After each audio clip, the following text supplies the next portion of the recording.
निर्गमन अध्याय 17 चट्टान से जल का फूटना। प्रभु की आज्ञा के अनुसार समस्त इजरायली मंडली सीन के निर्जन प्रदेश से प्रस्थान कर स्थान स्थान पर पड़ाव डालते हुए आगे बढ़ी। उन्होंने रफीदीम नामक स्थान में पड़ाव डाला, पर वहां लोगों के लिए पीने का पानी न था। अतः वे मूसा से विवाद करने लगे। उन्होंने कहा, हमें पानी दीजिए कि हम पिएं। मूसा ने उनसे कहा, क्यों तुम मुझसे विवाद करते हो? क्यों तुम प्रभु को परखते हो? किंतु लोग वहां पानी के लिए प्यासे थे। वे मूसा के विरुद्ध बकबक करने लगे। उन्होंने कहा, आप हमें, हमारी संतान और पशुओं को प्यास से मार डालने के लिए मिस्र देश से क्यों ले आए? अतः मूसा ने प्रभु की दुहाई दी, मैं इन लोगों के साथ क्या करूं? ये मुझे पत्थर से मार डालने को तत्पर है। प्रभु ने मूसा से कहा, अपने साथ इजरायलियों के कुछ धर्म वृद्धों को लेकर लोगों के आगे आगे जा।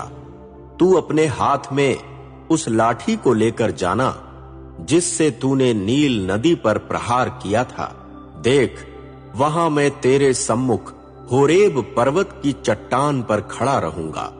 तू चट्टान पर प्रहार करना, तब उससे जल निकलेगा कि लोग उसे पी सकें।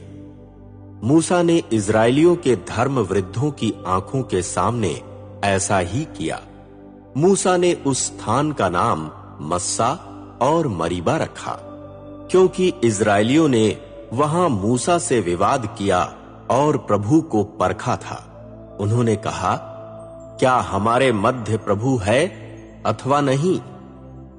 अमालेक जाति से युद्ध। तत्पश्चात अमालेक जाति के लोग आए। उन्होंने रफीदीम में इजरायलियों से युद्ध किया। मूसा ने यहोशूअ से कहा, हमारे हेतु इजरायलियों में से पुरुषों को चुन और जा, अमालेक जाति से युद्ध कर। कल मैं परमेश्वर की लाठी अपने हाथ में लेकर पहाड़ी की चोटी पर खड़ा रहूंगा। जैसा मूसा ने यहोशूअ से कहा था, वैसा ही उसने किया। उसने अमालेक जाति से युद्ध किया। मूसा, हारून और हूर पहाड़ी की चोटी पर गए। जब जब मूसा अपना हाथ ऊपर उठाते, तब तब इजरायली जीतते, किंतु जब वह अपना हाथ नीचे कर लेते, तब अमालेक जाति जीत जाती। मूसा के हाथ थक गए। अतएव हारून और हूर ने एक पत्थर लिया और उसको नीचे रखा। मूसा उस पर बैठ गए। हारून और हूर उनके हाथ संभाले रहे। एक उनकी बाईं ओर था, दूसरा दाहिनी ओर। अतः उनके हाथ सूर्यास्त तक उठे रहे। यहोशूअ ने अपनी तलवार की धार से अमालेक जाति को परास्त कर दिया। प्रभु ने मूसा से कहा, यह बात स्मरण के लिए पुस्तक में लिख और उसको यहोशूअ के कान में डाल कि प्रभु आकाश के नीचे से अमालेक जाति का स्मृति चिन्ह पूर्णतः मिटा देगा। मूसा ने एक वेदी निर्मित की।